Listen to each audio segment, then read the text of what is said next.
Assalamualaikum warahmatullahi wabarakatuh.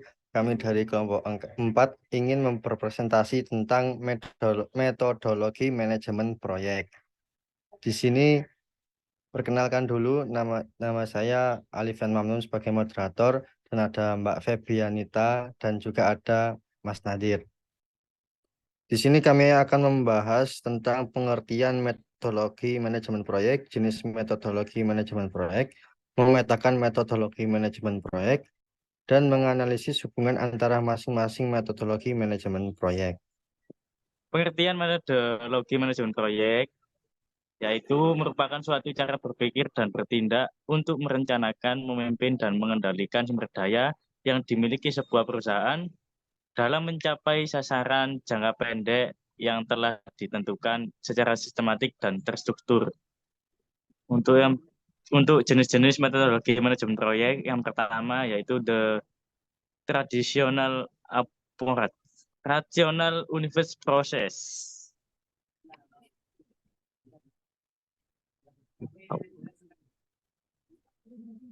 Untuk yang ketiga yaitu temporary organizing sequencing option. Untuk yang keempat critical chain, yang kelima extreme project management, yang ke selanjutnya yaitu event chain methodology. Dan yang terakhir yaitu yang ketujuh yaitu proses basic management. Next. Jenis-jenis metode manajemen proyek selanjutnya yaitu ada metode waterfall.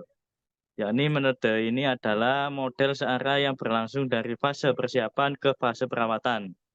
Terus selanjutnya metode agile,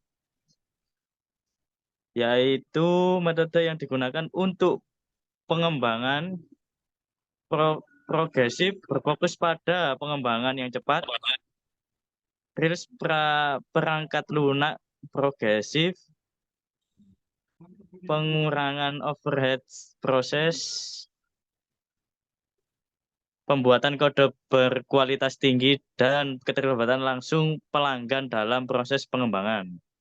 Untuk metode selanjutnya yang ketiga yaitu metode Lean, yakni fokus penuh pada efisiensi merupakan filosofi pertumbuhan jangka panjang melalui upaya untuk meningkatkan nilai pelanggan, masyarakat, dan ekonomi dengan tujuan mengurangi biaya, mempersingkat waktu layanan, dan meningkatkan kualitas dengan sepenuhnya menghilangkan pemborosan. Untuk metode yang keempat, yaitu metode Kanban, yaitu metode pengolahan aliran kerja yang memvisualisasikan tugas dalam papan Kanban dengan kolom yang mewakili status pekerjaan. Next. Untuk metode yang kelima, yaitu metode Six Sigma, yaitu metode atau teknik baru yang terkait dengan pengendalian dan peningkatan produk, di mana sistem tersebut lengkap dan sangat fleksibel untuk mencapai, mempertahankan, dan memaksimalkan keberhasilan perusahaan atau lembaga pendidikan. Dan metode ini dipengaruhi oleh kebutuhan pelanggan dan penggunaan fakta dan data, memperhatikan secara cermat sistem pengolahan, memperbaiki penanaman kembali suatu proses.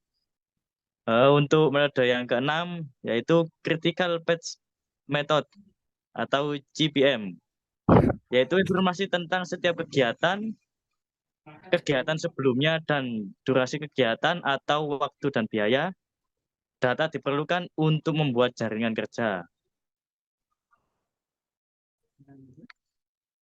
Untuk metode yang terakhir yaitu yang 7, yaitu Critical Chain Project Management atau CCPM, yaitu waktu keamanan ekstra yang biasanya dialokasikan untuk setiap aktivitas dihapus dan diganti dengan waktu change di akhir rantai kritis sebagai waktu cadangan untuk seluruh proyek. Jika ketidakpastian muncul selama implementasi proyek, dapat mengharapkan waktu sementara untuk menghindari penundaan. Next.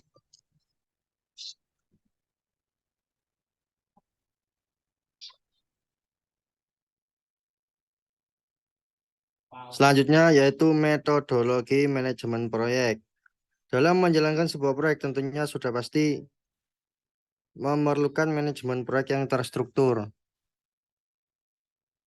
Maka dari itu terdapat proses-proses dalam menjalankan manajemen proyek. Yang pertama yaitu project initiation atau inisiasi project. Menjadi landasan untuk mengetahui tentang perbedaan proyek bagus dan gagal. Tujuan dari project initiation ini adalah untuk mengawali proyek dengan sebenar-benarnya, dengan berbicara melalui pemangku kepentingan dan mengumpulkan informasi sebagai merencanakan proyek yang lebih jelas. Kegiatannya meliputi kasus dan manfaat bisnis, organisasi proyek, ruang lingkup proyek, risiko proyek, kontrol proyek, biaya proyek, rencana proyek atau skala waktu, sumber daya staf, pemangku kepentingan komunikasi. Lanjut. Yang kedua yaitu project planning. Sebuah rangkaian atau strategi untuk menentukan cara mencapai tujuan kelompok atau komunitas untuk hal tertentu. Kegiatannya meliputi mengidentifikasi masalah yang menghalangi tujuan yang akan dicapai, menciptakan rencana untuk menghadapi suatu masalah, menjelaskan manfaat bagi masyarakat hasil dari pelaksanaan proyek, rencana menentukan anggaran dana untuk pelaksanaan proyek. Lanjut. Project controlling, memastikan bahwa mengendalikan proyek harus dilakukan dengan sebaik-baiknya untuk mencapai tujuan proyek yang sempurna. Proses kontrol harus melibatkan analisis data yang akurat serta laporan kemajuan proyek. Kontrol bukan saja membahas tentang alat dan tidak hanya fasilitas personel mengendalikan proyek. Kegiatan meliputi kontrol terhadap ruang lingkup proyek sampai dengan mengendalikan perubahan. Yang dua, memastikan bahwa proyek memperoleh hasil sesuai persyaratan sampai dengan kualitas yang diinginkan. Yang tiga, memastikan proyek berjalan dengan tepat waktu. Yang keempat, mengontrol anggaran dana proyek mulai dari pemasukan sampai dengan pengeluaran. Yang kelima, mengelola risiko. Yang keenam, mengidentifikasi masalah pada proyek sampai dengan penyelesaiannya. Yang ketujuh, memastikan proyek bermanfaat bagi komunitas. Lanjut. Project executing atau eksekusi proyek.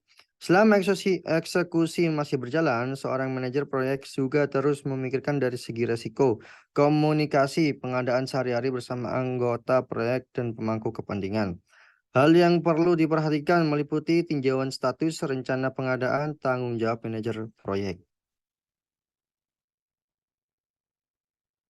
Yang terakhir yaitu project closure atau penutup proyek.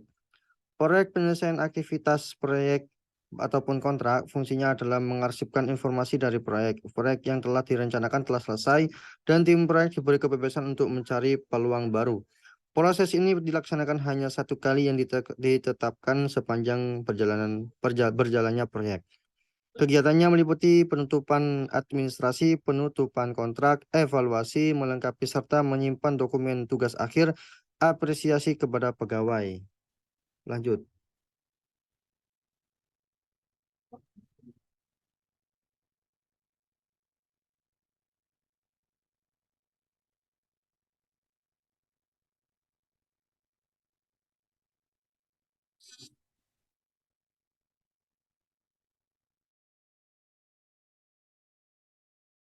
Selanjutnya ada hubungan antara masing-masing metodologi manajemen proyek. Jika dihubungkan antara masing-masing metodologi manajemen proyek, nantinya akan membuahkan hasil dan tercipta pengaruh pada hasil yang lainnya. Pada tahapan hubungan antara masing-masing metodologi manajemen proyek, jika diperhatikan dapat mengulangi proses beberapa kali sepanjang siklus proses dilakukan.